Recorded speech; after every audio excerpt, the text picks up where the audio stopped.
안녕하십니까.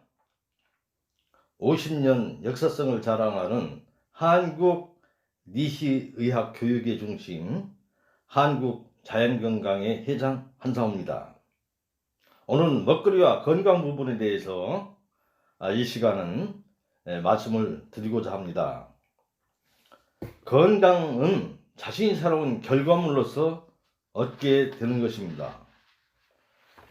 우리가 기본적으로 영위하고 있는 의식주 생활 중 무엇보다 중요한 것은 식생활입니다. 우리는 먹고 자고 생각하고 활동하고 자식을 낳아 기르는 모든 생명활동에 필요한 에너지를 식품을 통해서 보급받습니다. 그렇기 때문에 우리가 어떤 식품을 먹느냐에 따라서 인체의 구조와 기능은 달라질 수밖에 없습니다.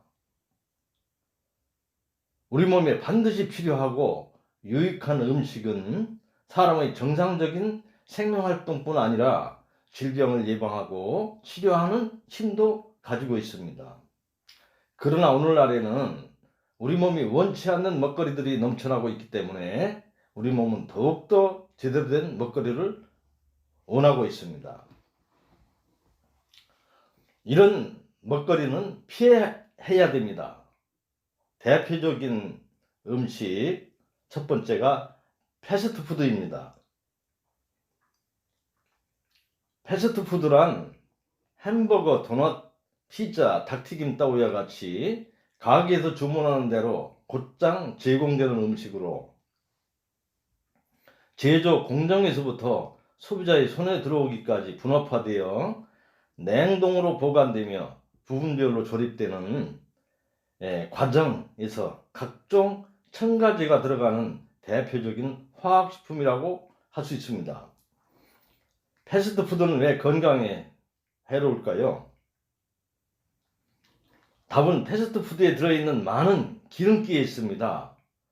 의사들이 패스트푸드를 패스트 데스라고 부르는 이유가 여기에 있습니다. 최근 비만이 사회적으로 문제화하면서 패스트푸드의 위험성을 보다 과학적으로 분석한 연구 결과들이 쏟아지고 있습니다. 패스트푸드에 다량 함유되어 있는 지방과 설탕이 니코틴, 마약 등처럼 중독성을 가지고 있다는 실험 결과도 나왔습니다. 매년 30만 명이 비만 관련 질병으로 사망하는 미국에서는 패스트푸드의 위험성을 경고하는 연구와 소송이 줄을 잇고 있습니다. 이러한 위험성에도 불구하고 우리나라에서는 날이 갈수록 패스트푸드점이 늘고 있고 이제는 남녀노소 할 것 없이 패스트푸드를 선호하고 있습니다.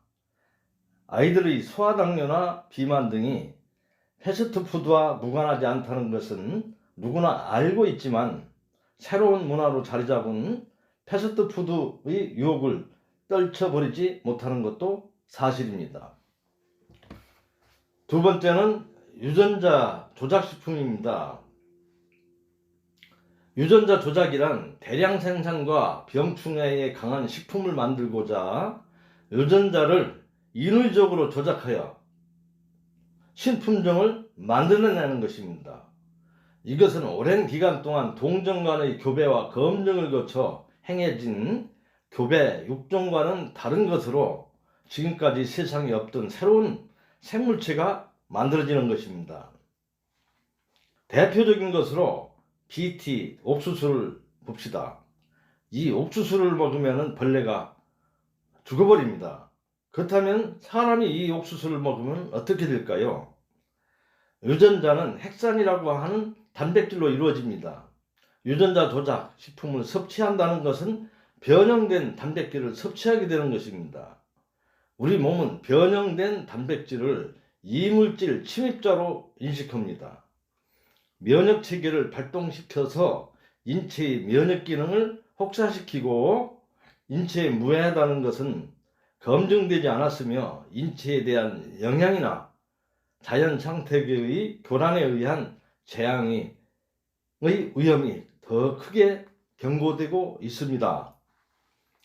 GMO를 개발하고 생산하는 다국적 기업의 주장대로 GMO가 세계의 기아를 해방시킬 수 있는가요? 이미 다국적 종자회사와 곡물 메이저의 배만 불리는 결과라는 것이 밝혀진 바 있습니다.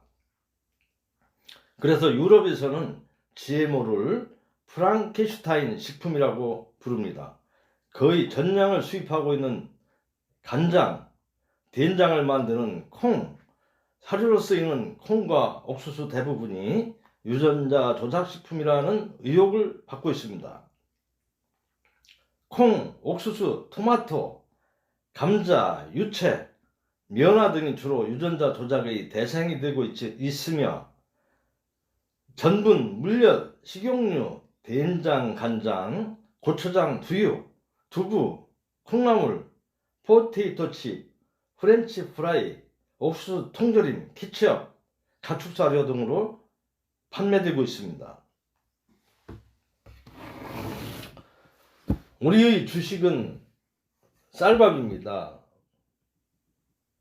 소위 말하는 5가지 신식품을 든다라고 하면은 신쌀, 신밀가루, 신소금, 신설탕, 신조미료, 가공 정제되고 해서 신 색깔을 내는 식품을 말합니다.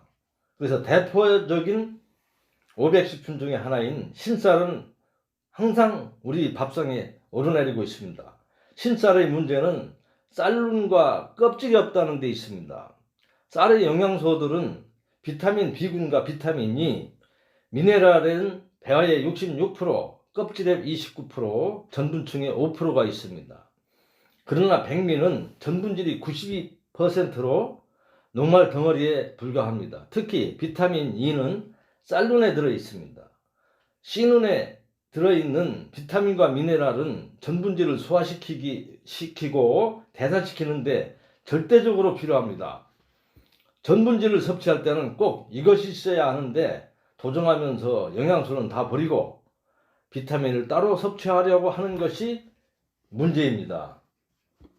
역시 신밀가루도 정제되는 데서 C눈과 껍질이 다 탈피됐기 때문에 신쌀과 같이 문제가 될 수밖에 없지요. 대표적인 신밀가루 식품 같은 경우는 신빵, 케이크, 과자, 피자, 햄버거, 라면류가 되겠습니다. 우리는 소금 없이 못 삽니다. 꼭 필수적으로 치야되는 소금입니다만은 우리가 필요로 하는 소금은 정제되지 않은 천일염입니다. 천일염을 옛 조상분들께서는 가공 처리해서 항상 참깨와 같이 볶아가지고 사용을 했습니다. 조상의 지혜에 대해서 우리는 생각해 보아야 될 그런 부분인 것입니다. 신설탕도 역시 마찬가지입니다. 신설탕 사용을 물엿, 조청, 꿀 등으로 대체하는 경향이 있지만 물엿의 원료가 수입, GMO일 가능성이 많습니다. 미국의 사탕수수 농장의 흑인들은 허기진 배를 채우기 위해 사탕수수 껍질을 씹어먹을 수밖에 없었지만 그들에게서는 당뇨병이 발견되지 않았고 정제되고 깔끔한 신설탕을 즐겨 먹었던 농장주들은 당뇨병으로 고생하게 되었다고 합니다. 맛을 내기 위해서 우리는 자연 그대로 음식을 먹지 않고 즐기기 위해서, 미각을 즐기기 위해서 화학 조미료를 씁니다. 라면, 인스턴트 식품, 청량음료, 과일 주스, 통조림, 화학 조미료인 글루탐산 나트륨은 다량 섭취할 경우 뇌세포를 파괴하고 유해산소를 발생시켜 스트레스와 각종 질병에 노출되기 쉽습니다. 맛소금, 핵산 조미료 등 중국 음식점 중후군이라는 것이 있습니다. 중국 음식점을 자주 이용하는 사람들 중에서 호흡마비와 신경장애 같은 증상이 반복적으로 일어나는 현상을 말하는 것입니다. 글루탐산 나트륨이 주범으로 지목하고 있으며 아직도 논란 중에 있습니다. 그러나 분명한 것은 그것이 대사되는 과정 중에 비타민과 미네랄을 소모하고 인체의 기능을 불필요하게 혹사시키고 있다는 것입니다. 그러면 어떤 것을 우리는 먹어야 되겠습니까? 많은 사람들이 충고하는 건강한 먹거리 선택의 몇 가지 원칙이 있습니다. 가능한 한 시험이나 통밀고 같은 통곡식을 먹을 것, 가공을 하지 않은 것, 화학 첨가물을 쓰지 않은 것, 요리 과정이 짧은 것, 제철 음식일 것, 지역 농산물일 것 등입니다. 가장 중요한 것은 내 입이 원하는 것이 아니라 내 몸이 원하는 먹거리여야 합니다. 이런 선택 중 가장 근원적인 것은 그것이 생산되는 과정을 알 수 있어야 한다는 것입니다.